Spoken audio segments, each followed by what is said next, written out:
Good evening, everyone. You're all very welcome to the university tonight. My name is Rebecca Doolin. I'm the Vice President of External Affairs here at Maynooth University. I'm thrilled to have you all here in person in the Maynooth University Library tonight for a very special lecture. And to all of the alumni and friends joining us online, I think there were about 90 people registered online, so I think you're probably still popping in, but we're really delighted that you could join us and be with us here tonight for this really special lecture from Professor Richard Roche and Dr. Linzi Ryan right behind me here, How Memories Make Us. It's a talk exploring how memories form a fundamental part of who we are, how they are formed, and what we can do to preserve them, something I know we're all really, really keen to learn more about and think about tonight. As you know, this is a hybrid event being live streamed online, and I think to me, I just have to say this is one of those kind of COVID legacies that I'm happy to hold on to because it really does allow us to keep in touch with all of you around the world, wherever you are, and hopefully you'll get to feel like you're still part of us and learn a little bit tonight too. And to all of you, those in the room, alumni, but also members of the community, we're really, really happy to have you here tonight. I think I want to say some of you might be aware the university launched its next strategic plan here a couple of weeks ago, and a big part of that is about increasing and boosting our engagement, both with our graduates, but also in the beautiful community and the region we call home. So you're going to see a lot more of events and opportunities like this to come in and be engaged and part of us at the university. I just want to remind everybody to stay, and if you want to stay up to date on lots of events and ways you can engage, keep an eye on all the alumni social media channels and university channels for that. I also want to say thank you especially tonight to our special guests. In many ways, this event, I think, is long overdue. I've talked to both of them about it, I think, for years now, because we lost those couple of years in a way during COVID. And I have to say, I kept seeing Richard pop up in all of my social media feeds for various events he's been doing at festivals here and there. So it's long overdue that we have him here to talk to our alumni and our graduates and reconnect and share his learnings with us, and to do it with Linzi here from a different perspective and joining in and hopefully having a little fun along the way. So really thrilled, and thank you both for being here and giving us your time tonight. Before I hand it over to my colleague, Professor Ronan Farrell, I just wanted to say after the event, we'll have time for some Q&A at the end, and then we'll head downstairs for a little reception. I'm sorry for those of you online who won't get to have a beverage or a snack with us tonight, but you'll just have to come in person next time, and we hope you can do that. So at this point, I'm going to hand this over to my colleague, Professor Ronan Farrell, the Dean of the Faculty of Science and Engineering. Thank you very much, Rebecca, and I would just like to say to those here and online, you're all very welcome to this joint event between the Alumni Office and the Faculty of Science and Engineering. Just to say, this is the first event of our Science Week activities, and kind of just this year, the Science Week is all about kind of how to be human in today's world and how the decisions we make today will impact the people and the world of the future. And memories are very much part of kind of how we impact on the world and the people around us. Just like to say, make a pitch, kind of if anyone is in the region. On Thursday, we're opening up the National Science Museum. There are guided tours, and there are also access to the Russell Library, which my daughter keeps saying is like Harry Potter. So books with chains. I'd also like to say on Friday we have Science Night, which is an open festival of experiences, primarily targeted at the younger audience, but you're all very welcome to attend. So on this basis, I would like to just formally introduce my two colleagues. The first is Professor Richard Roche. So Richard has been with Maynooth University for a number of years, and he is the deputy head of our Department of Psychology and making quite an impact there. And his research interests are in cognitive neuroscience, neuropsychology, particularly in the area of memory, aging, dementia, stroke, brain injury, and synesthesia, which I probably have said badly. But he's promised me that today we won't be just totally morbid and talking about the downsides. I'm also joined by Dr. Linzi Ryan, who is a professor in our Department of Design Innovation, where she teaches design thinking. And she is currently a product and service designer, which is how she describes herself in the public and private sector. And she is in particularly working in the dementia services in the northwest of the country. So on behalf of the faculty and behalf of the Alumni Office, I would like to welcome the two speakers and hand it over to them. Thank you. Thanks, Ronan. Thanks, everybody. It's lovely to be here to take part in Science Week with you all. I'm going to pace around a little bit. So I want to start by asking you all to participate a little bit. There's going to be a little bit of participation tonight, not too much. But I want you to start by, everyone just, if you can close your eyes for a minute. I want you all to try and recollect a particular event, a particular instance or an event of something that happened to you around about your late teenage years, maybe early 20s. Now, for some of you, for some of us, that's a longer time ago than for others. But from around that time period, just pick on a specific event and try to remember where it was, who was there, what the occasion was, what you could see, what you could hear, what you could smell or taste, how you felt at the time. Think about the person you were at that time. How you looked might look very different to how you look today. Again, for some of us, that's more true than for others. Think about being in that time and that place. Okay, so open your eyes. And I can see from some of the smiles around the room that those look like quite positive memories. And I want you to think for a second about the process that you just engaged in. How would you describe what you just did? What words would you use to try and define what you just engaged in? We often use words like I recalled, or I recollected, or I retrieved, or I brought something to mind. Now, those words that we use about memory are really interesting. And they kind of reveal something about maybe the way we picture or think about how memory works. Now, tonight, Linzi and I are going to talk to you about how memories make us. But before we do that, I'm going to talk to you a little bit about how we make memories. And being a neuroscientist, that's one of the things I'm interested in. So I'll talk a little bit about how we create memories, first of all, and then that will let us discuss and discover how memories make us as we go through the talk. So think again about that terminology that we use. If we can't remember something, we often say things like, I can't quite recall, or I don't recollect, or it's on the tip of my tongue, I can't quite place it. So those types of phrases, they conjure an image or an idea of how we imagine memory might work. And we often picture memory almost being like a warehouse. We imagine it's like some big repository, some big store, where memories are like objects that are put there. And when we try to remember them, when we recollect or recall or retrieve memories, it feels like we're going to a place, finding this item, this memory, this crate, and then bringing it somewhere, bringing it into conscious awareness, bringing it to mind. That image of memories being in different locations and moving around, it's quite intuitive and it's simple and it seems to tally with our experience. But actually, it turns out that the way we create memories in the brain is quite different to that. And because of that, our memory is often prone to mistakes. It's less reliable than we might like to think it is. Now, I'm going to prove that in a minute, because I can tell you might be a little bit skeptical.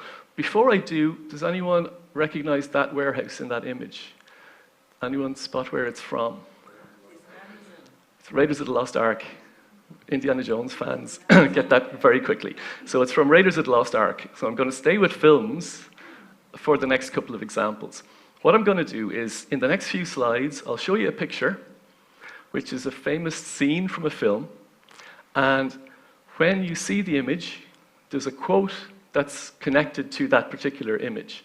I'll count you in, and then I want you to say the quote if you can remember it. Okay? This is the only participation you'll have to do tonight, so please go along with it. And you can do it at home as well. Okay, so I'll show you the picture. I'll give you a minute to try and summon or recollect the quote, and then I'll count you in 3, 2, 1, and I'll get you to say the quote. Okay? Okay. Are we ready? Okay. First one. Okay. So some of you will hopefully recognize that image and that moment from The Empire Strikes Back. If you have the quote in mind, 3, 2, 1. Right, I've heard a lot of Luke, I am your father. Confident in that? Pretty confident? The quote is, no, I am your father. Now, that was close, but I can't give it to you. Okay. Okay, next one. Okay. From Forrest Gump. Okay. Famous quote associated with this image. Hi, go on in. Okay, if you've got it and you've remembered it. 3, 2, 1. My mama always said life is like a box of chocolates. Are we confident about that? You're very, you're very close. She said life was like a box of chocolates. It's a tiny, subtle difference, but again, our memories sometimes fill in blanks and play tricks on us. One more, and then we'll move on. This is from Silence of the Lambs. It's the first meeting of Hannibal Lecter and Clarice Starling. Anyone want to go 3, 2, 1? Hello, Clarice. Hello, Agent Starling. He just says, good morning. He doesn't know her name yet. But now, those are silly examples of how our memory can be quite fallible, even when we're very confident in what we think we remember. Okay? Now, these examples are all from a type of memory called semantic memory. And this is memory for general knowledge or facts about the world, the type of knowledge that's useful for table quizzes. Tonight, though, we're going to talk about a different type of memory, which is the memory for events that happen to you personally. And these are the memories of the events of your life. And they're called autobiographical memories. Now, just like semantic memories, it also turns out that autobiographical memories are also a bit fallible. They're prone to distortion or manipulation or decay.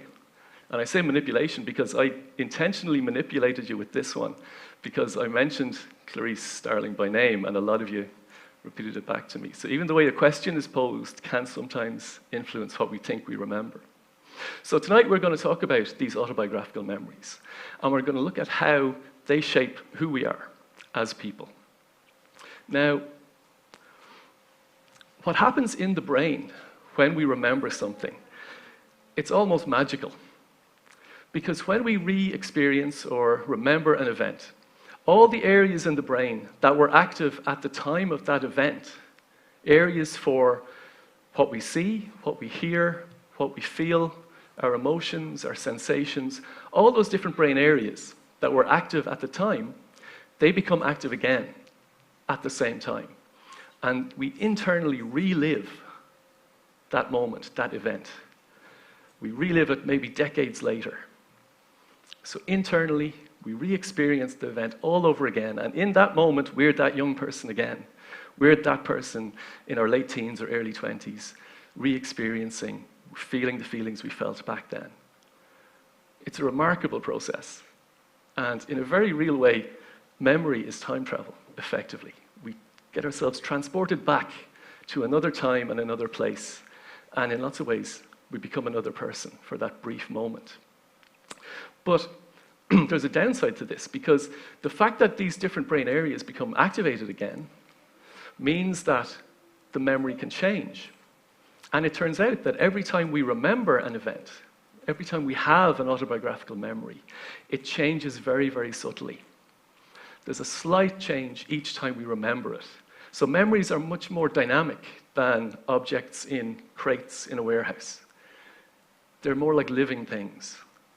And the more we experience them, the more they change.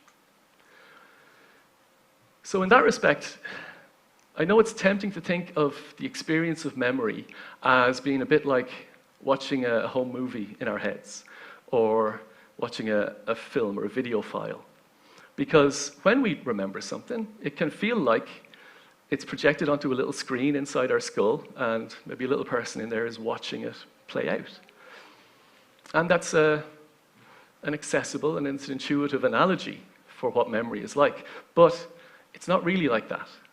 Like I've said, when we re-experience or remember something, that memory becomes active and it can be changed or manipulated, or it can decay or be lost. So in a sense, when we remember something, it's not really like watching a film, it's more like going to see a play on multiple occasions. Every time you play a film, it'll be identical to the last time you saw it. Every time you run a video file or watch something on Netflix, it's identical to the last time you played it. But every time you go and see a play, if you see it on multiple nights, the play is the same every night, but the performance will change subtly from night to night. There'll be subtle changes in the delivery. Someone might change one line or two in the play. The gist will be the same.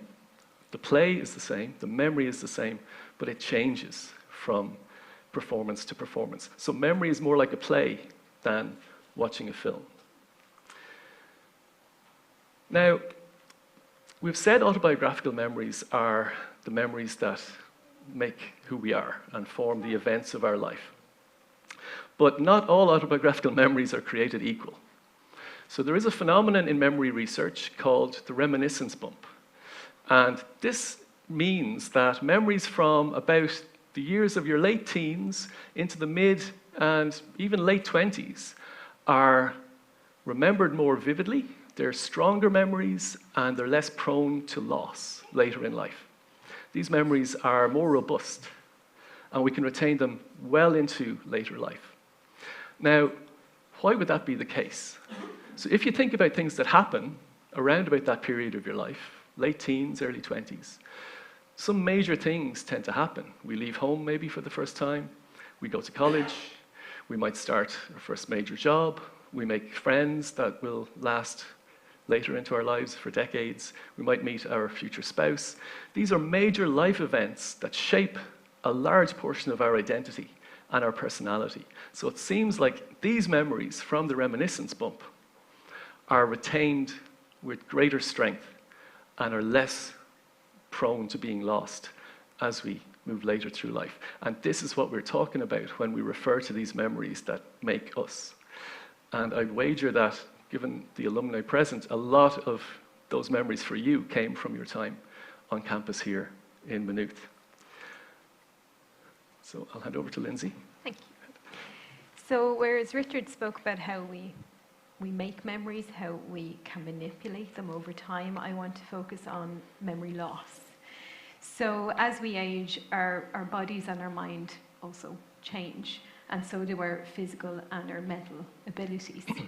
And age-associated memory impairment is a natural part of growing old. We've all been in the situation where you walk into a room, go, I don't know why I'm here, I can't remember, or I can't remember where I parked the car, or left the keys, or the password for a website. And that's a natural part of aging. But dementia is different, and that's where my own research focuses on. And dementia is when memory impairment begins to negatively impact on our daily life, where we start to have serious cognitive impairment that reduces our functionality. And it is incredibly common, and there's about 55 million people worldwide diagnosed with dementia, about 64,000 in Ireland alone. It's also notoriously difficult to diagnose as well, so they actually suspect that the people with dementia are significantly higher than that, we just haven't captured them. So it is something that we need to be aware of. Now, what do we mean? What are we talking about when we say what dementia is? And there's a fantastic analogy that we can use.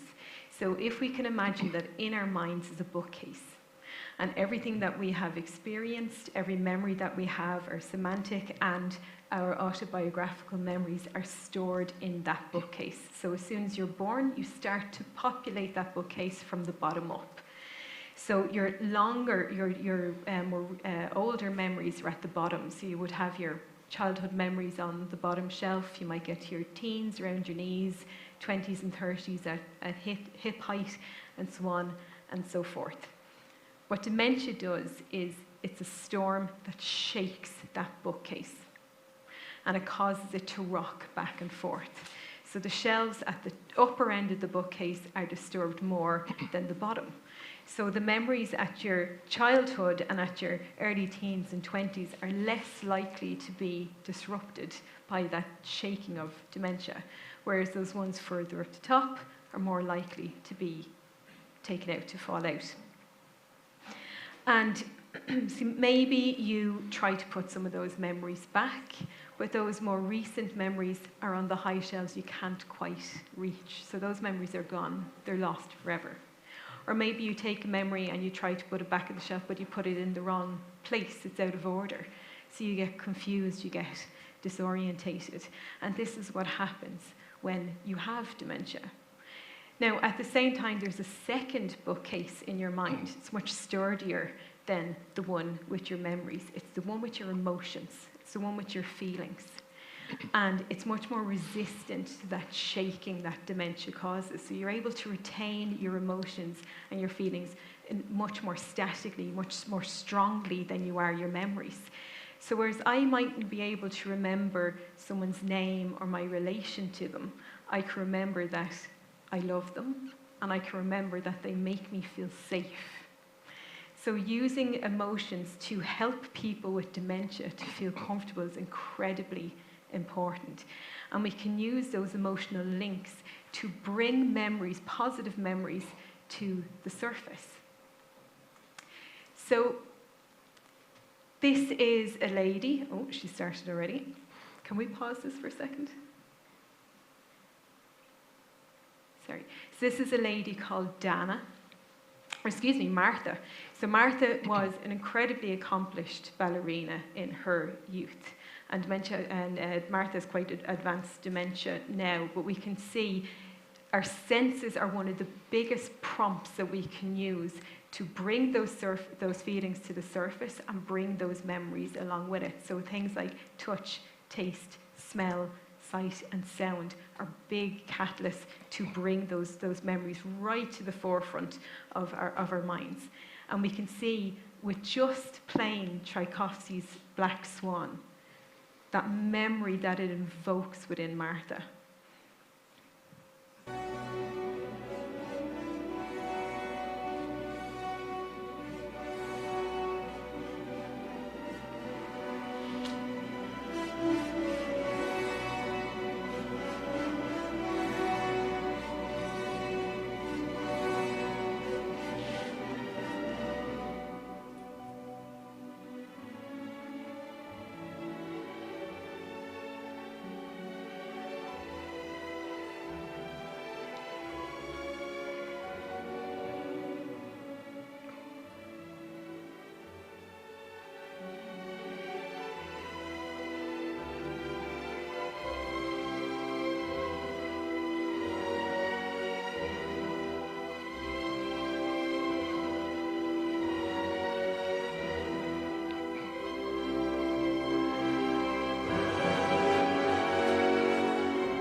That video, because you can see the pure joy on her face as that memory is brought to the surface for her.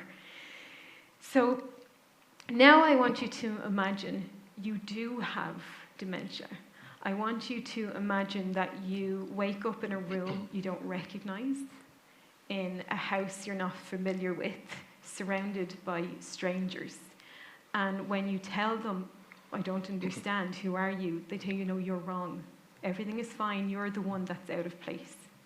And this isn't meant to scare you. What it's meant to do is to help you to empathize with someone who has dementia. You're going to feel confused and disorientated and scared.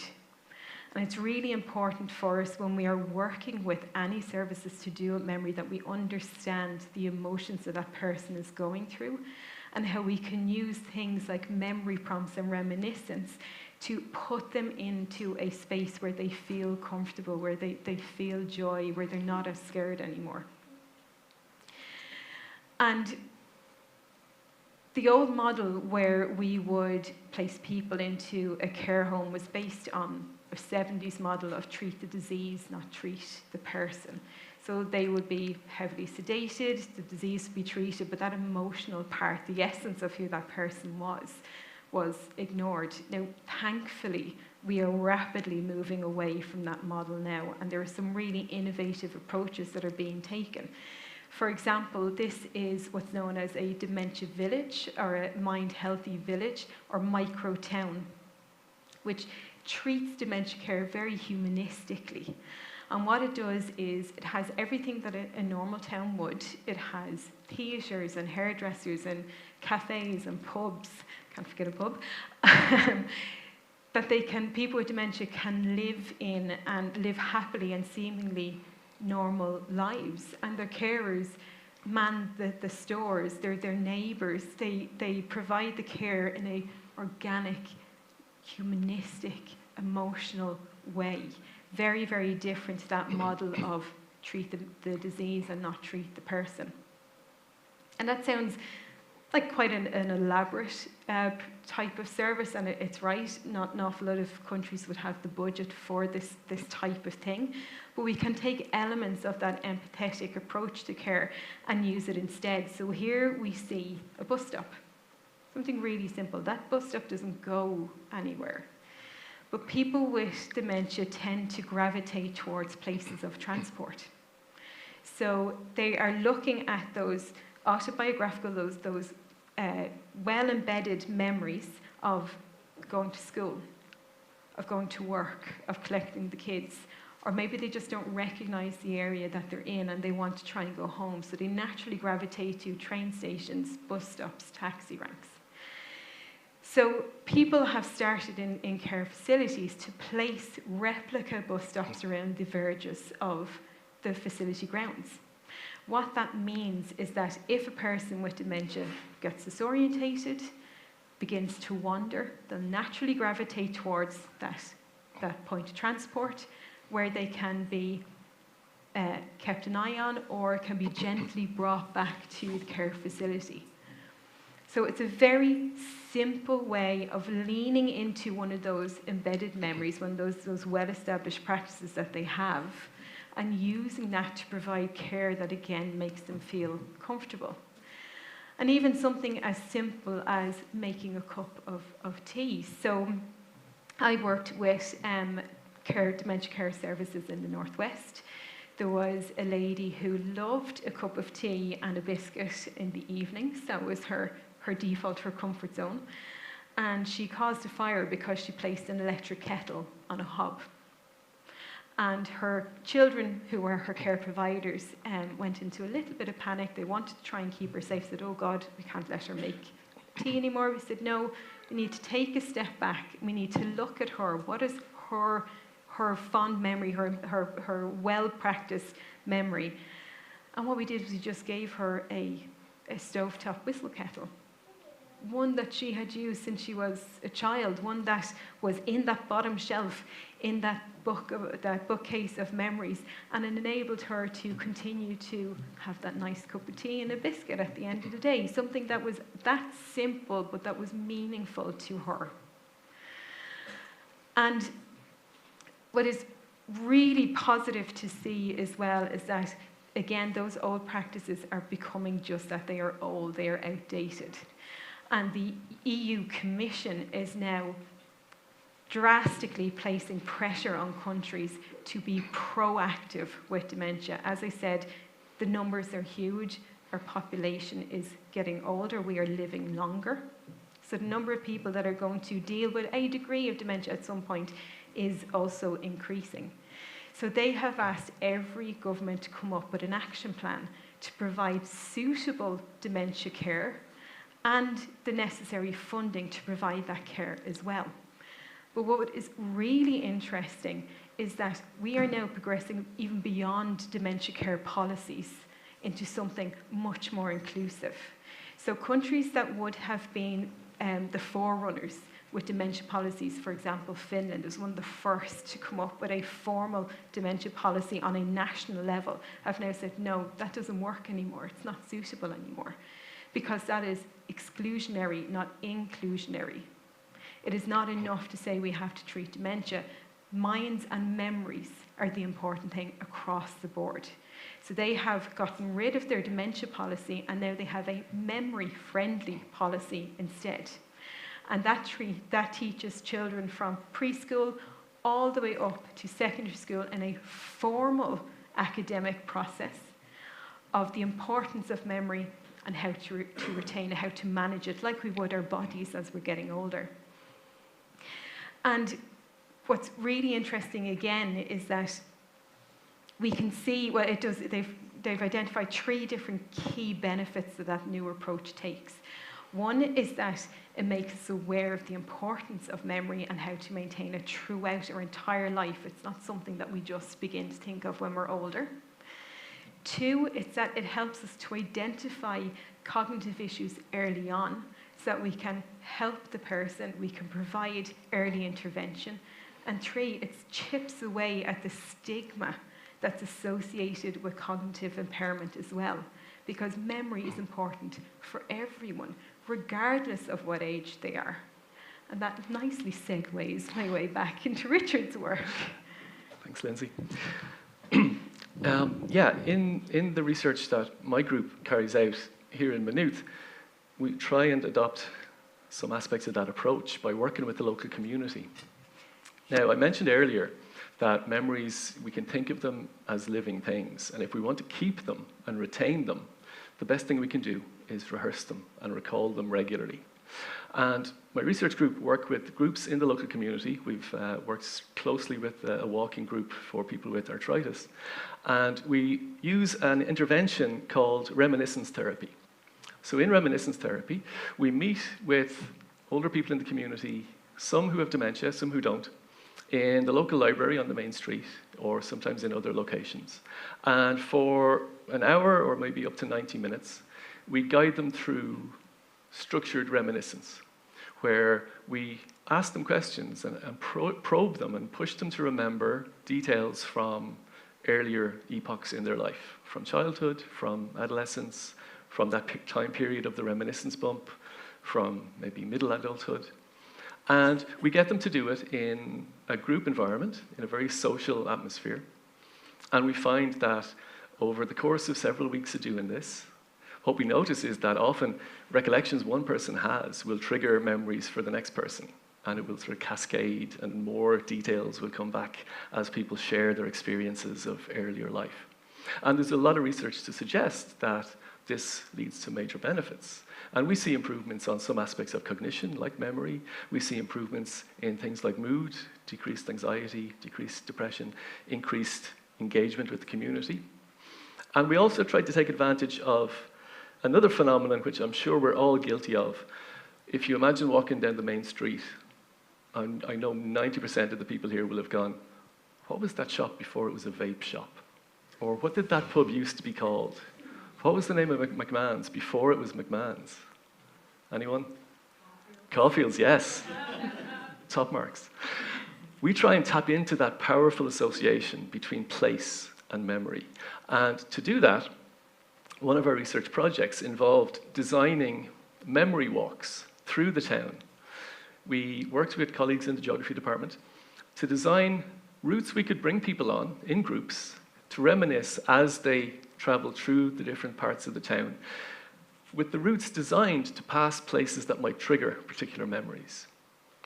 So the hope is that you encounter something which brings you back to a childhood memory, where you remember something that happened there as a teenager or in your early 20s.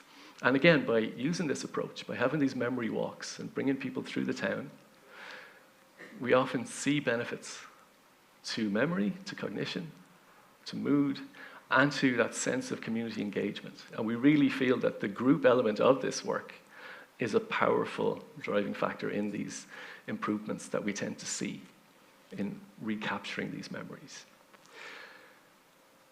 So I want you to think back again now to that memory that you started with at the beginning, that memory from late teens, early adulthood. Think again about the person you were at that time, the emotions you felt, at that period. Hang on to that memory. And if you want to keep that memory alive, the best thing you can do is relive it, think of it often, reactivate it often, share it with someone else. Some of the details that you share might trigger memories for them. So I hope we've given you some insight into how we make memories and how memories make us feel and think and act and relive the past and travel through time, and how these memories make us us. Thank you.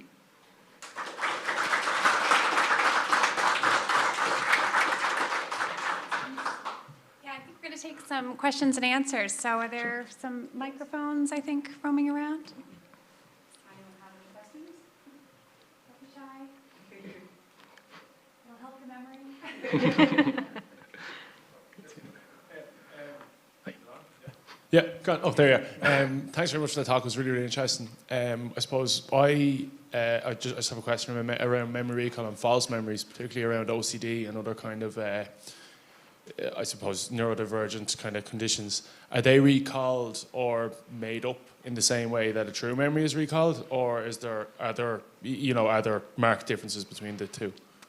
Right, that's a great question, and I can take that one if you're happy with that. False memories are fascinating. So what seems to happen is, I mentioned earlier that when we remember an event, we reactivate it, and the memory traces in our brain become active again. While those circuits and pathways in the brain are active, that leaves them open to distortion, or what most typically happens is new information that we've learned since the event can get incorporated into that memory. So it seems to be a byproduct of the fact that memories are a reactivation, that they're open to interference. Sometimes it can be intentional, and we know that eyewitness testimony is a very weak form of evidence in court cases, because simple things like how a question is posed can influence what people think they remember. And I'll go back to my Clarice Starling example earlier. The way I posed that probably led a few of you astray. So there's a lot of interesting phenomena around memory called consolidation and reconsolidation. And the idea that when the memory trace is active again, it can be changed or altered seems to be the basis of a lot of these false memories and where they seem to originate from. So it's a lovely topic, and it's a fascinating one, and I'll be happy to chat more about it later. If you like. Okay, thanks.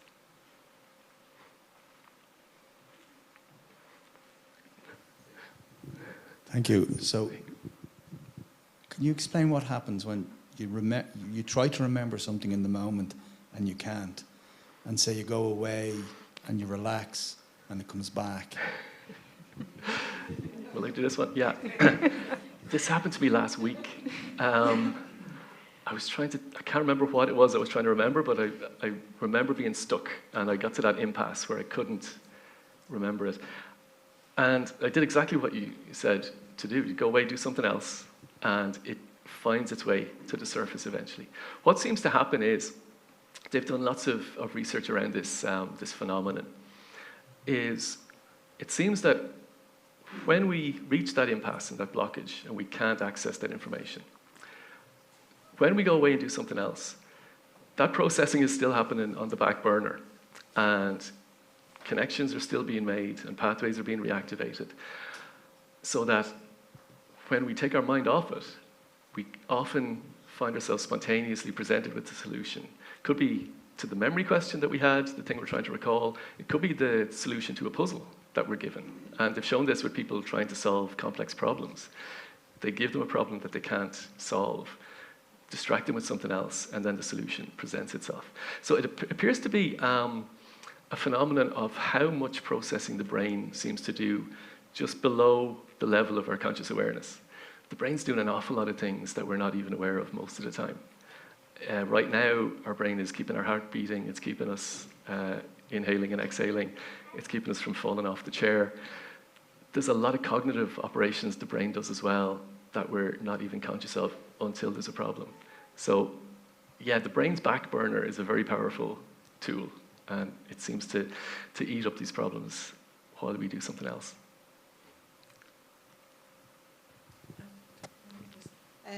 You know the phenomenon that you're walking along, say, a seashore in the north of the county, and you're looking down at a pool of water, and immediately you're transported maybe 50 years into the past, where you were in a different place, but you were looking into a pool of water. So, you know, these memories, the triggers, I'm interested in what triggers memory, which I enjoy at this stage of my life. Yeah. Will I do this one? That's a phenomenon, I presume. I feel like I'm hogging the questions. But they're all directed in your speciality, so go for it. I think the things that trigger memory like that are typically very specific sensory experiences. So a very specific visual image that almost echoes back to a previous one. Or did a song ever come on the radio and you're transported back to being a teenager? Or you get a particular smell, like the smell of Play-Doh, and you're a child again. Song and music seem to be very special for evoking memories, and we see from, say, your video, the evidence that in lots of cases, even in very advanced stages of dementia, music can bring the person back again. Smell is a very powerful one as well, and they can bring you back to really specific moments with a particular aroma. But visual stimuli as well, or a sound, or a song, or a voice can transport you back. So it seems to be that circuit that I talked about in the brain, where the visual areas become active again in tandem with the auditory ones, and the olfactory ones, and the emotion ones. Sometimes all it takes is one of those to start firing, to send a cascade of stimulation to the others. And when they all operate in tandem, then you're transported back and you travel back in time to that moment. It's one of the most beautiful things that memory does. And it is time travel in a very real way. So I love it. Yeah, I think it's great. I have a question. I'm just wondering if the bombardment of information in this current climate, will that affect memory? People of a certain era had a much more peaceful life. If they were say maybe it was radio, a certain minimum TV, and then whatever way they listened to music. But now it's constant information being thrown at us. So with that, or does it interfere with memory? Sorry, Linzi. Jump in anytime. There's a lot of interesting phenomena that have happened due to technology. And even the simple thing of no one can remember a phone number anymore because they're all in our phones. We've outsourced memory to devices a lot. And then there's another phenomenon around our attention span and the fact that we're bombarded with all this information, as you say, often very rapid fire. So it seems like it's very difficult to pay full attention to any individual thing. And that can be, I suppose it can feel quite daunting and quite worrying. But I suppose the reassuring thing is how adaptable the brain is. And it's phenomenally plastic. And it can adapt to very extreme situations. And I'm sure we all have adapted a good bit, even in the last few years, to changes in technology and changes in how information is presented to us. But it does change the quality of it, I think. I think there's a qualitative difference in how we interact with information. And that's something that would be interesting to study. But in terms of capacity, I think we'll be okay. But the nature of it and the nature of the process, I think, will be subtly different compared to generations before us. Hi there. I'm interested in whether there is or there isn't a role for left and right side of the brain in memory. Do they both participate in the one thing? And then secondly the importance of daydreaming and memory. Is there an association between those two things? Definitely yours. Okay. Yeah, the first one about the different hemispheres of the brain. So it's a fascinating one. We hear a lot about left brain, right brain differences and people who are left-brained and people who are right-brained. And a lot of those messages are a little bit distorted sometimes in the media or a little bit confused. The case is both hemispheres of the brain are involved in different aspects of memory. There's evidence to suggest that, and I'm reluctant to say the right and the left, because a lot of the work where people say the left brain is for language and the right brain is for spatial, all that work is based on right-handed people, and it's flipped in left-handers. So I'll say the dominant and non-dominant hemispheres instead. They seem to have specialized roles for encoding new information and recalling old information. But they work in tandem, and the two hemispheres are densely connected in the middle via the corpus callosum. So both hemispheres do seem to be involved, and in different ways it changes as we get older. So there is a shift in how the brain processes memory from when we're younger to when we're older, and there's a shift from the back area of the brain towards more frontal areas, the posterior-anterior shift, they call it, as we get older. And what was the second part of your question? Sorry, I forgot it. Just is there an importance around daydreaming? Oh, yeah. So this is a lovely topic, and a good friend of mine, actually, Paul Dockery in Trinity, does a lot of work around mind wandering and daydreaming. It seems to overlap a lot with creativity, but it does seem that it can seem like a flippant thing to do or almost a waste of time, but it seems that more and more research is suggesting that mind wandering and daydreaming are really important things for the brain to do, and they seem to foster things like creativity and making new connections and forming new ideas. And that will, again, inevitably play a role in memory, because a lot of this creativity is based on linking memories and facts from the past in new and novel ways. So daydreaming is a very worthwhile activity and a very healthy thing for your brain and a good thing for your memory to do. Thanks.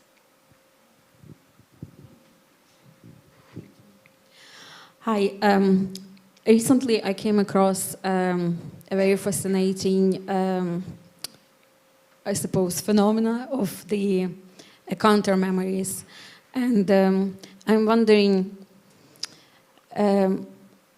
maybe in what way do we create them as a way of resisting, or are they connected with the memory paradox? And is there any way in our lives we can reshape them as as counter memories, and to remember what actually was happening, kind of how we skewed our understanding of the situation in the past, in the kind of context, maybe historical or political context of oppression and so on.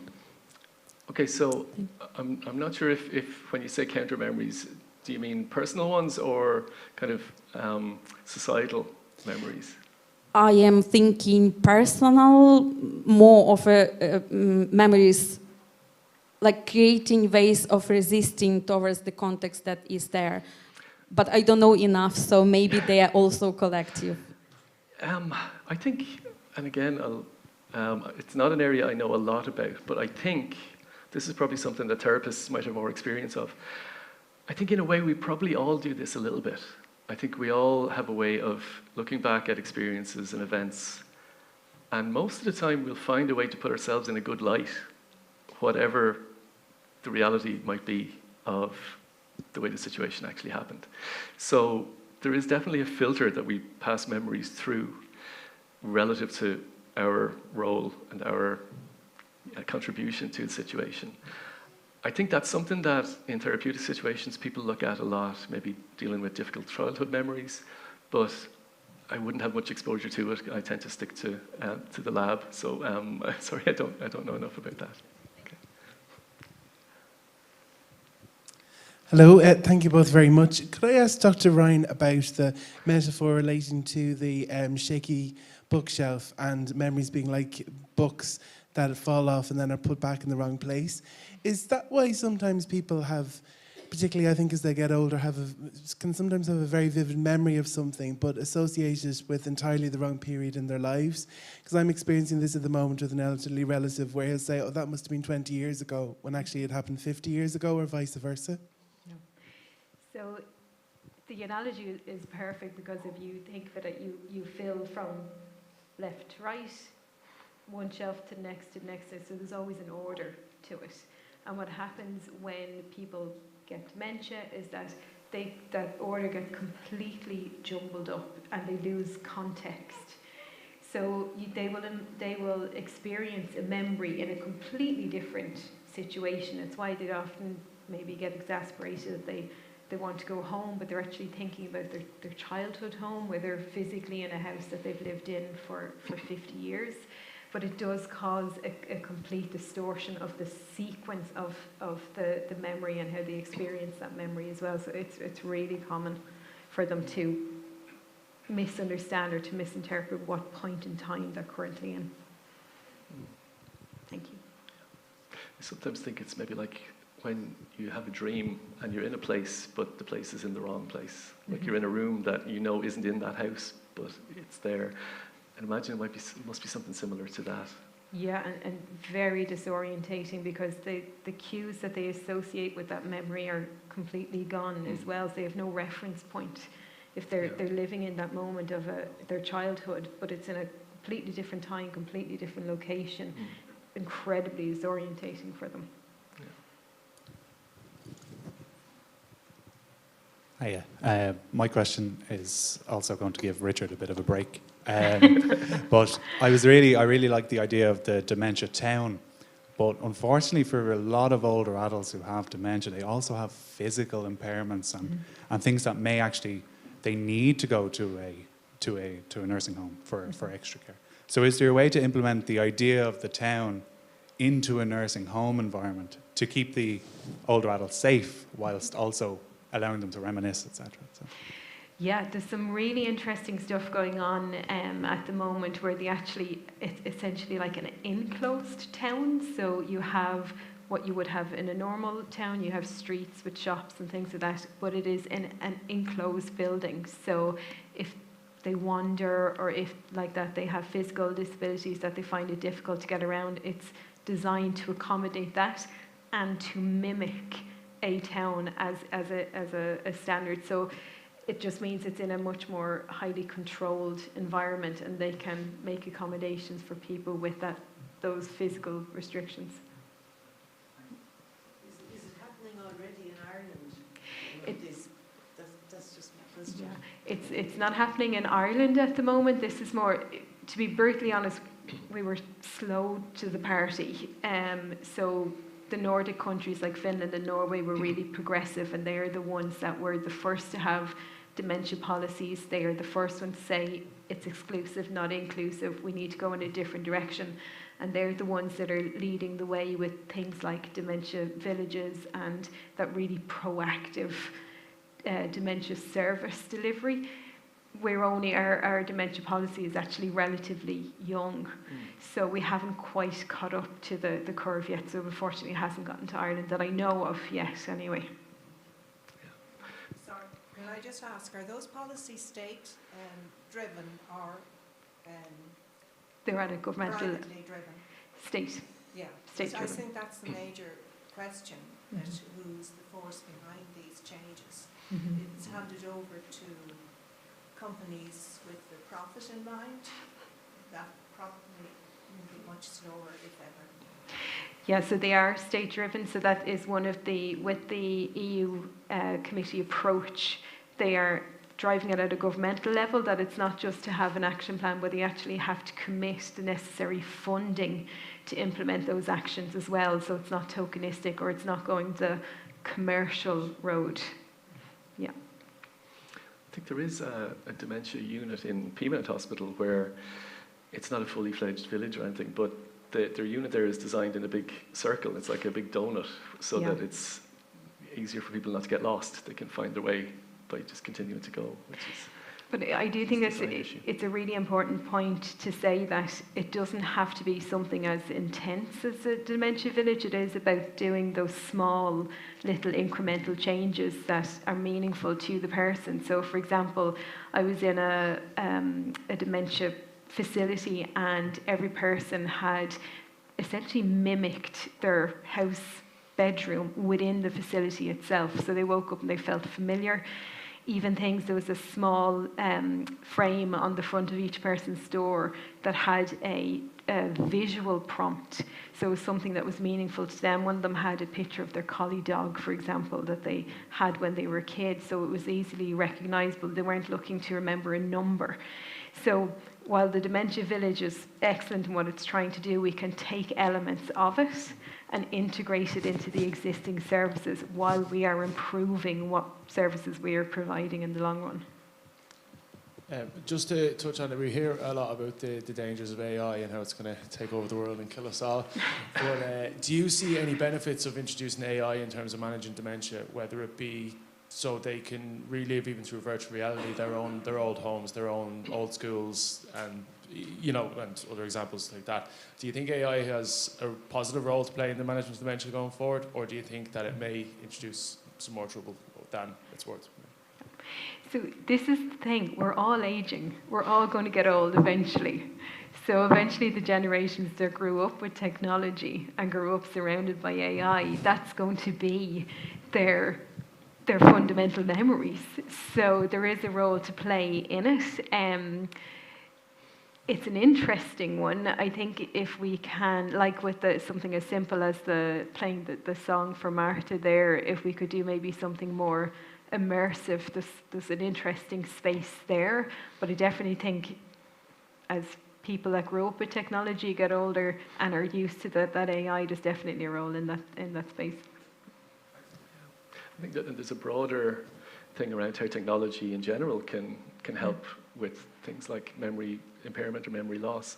One of the things I didn't mention is for our reminiscence groups, we record audio of all the conversations and the group discussions as a way of trying to archive and document and record the memories that people share with us.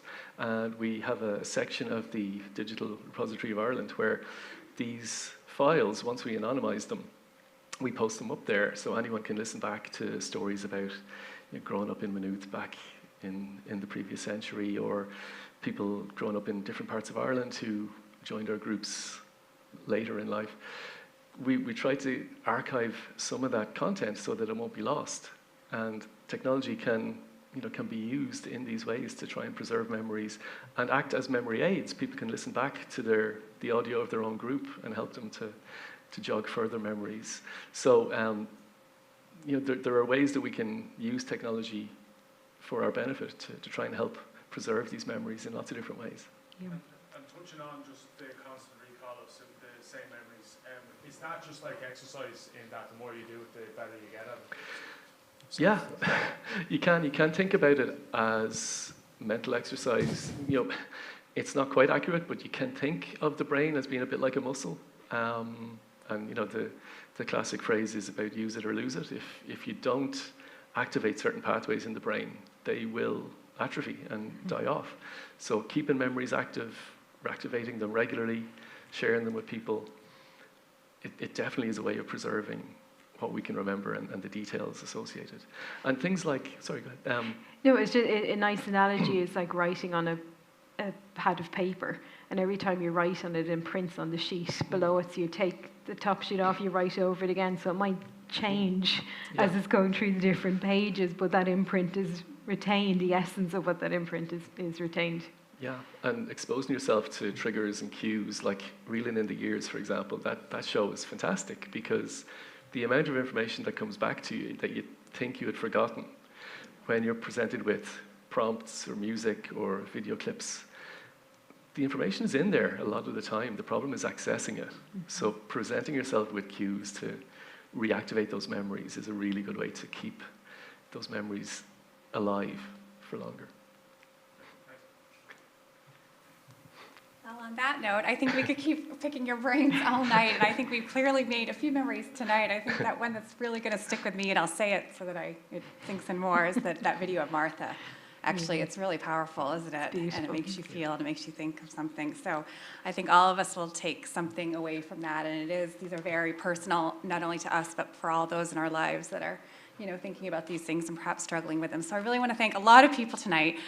First, I'd love to thank Styles Events. I'd like to thank the Development and Alumni Relations Office, led by Neve Fitzgerald here on my team, and also the Faculty of Science and Engineering and Haley Neve-Rinn in particular. I want to thank Lorraine in the back from the External Relations Office, and at the library, of course, here hosting us tonight. It's been really, really wonderful. I want to thank all of you online for being here in the audience, but most of all, I'd like to thank Professor Richard Roche and Dr. Linzi Ryan for teaching us so much tonight and making some memories. Thank you. And now, all of you here in the room, you're welcome to come downstairs to what we call the Red Books area. Maybe not the most creative name, but you'll see why when you get down there and have some refreshments. Thank you very much and good evening.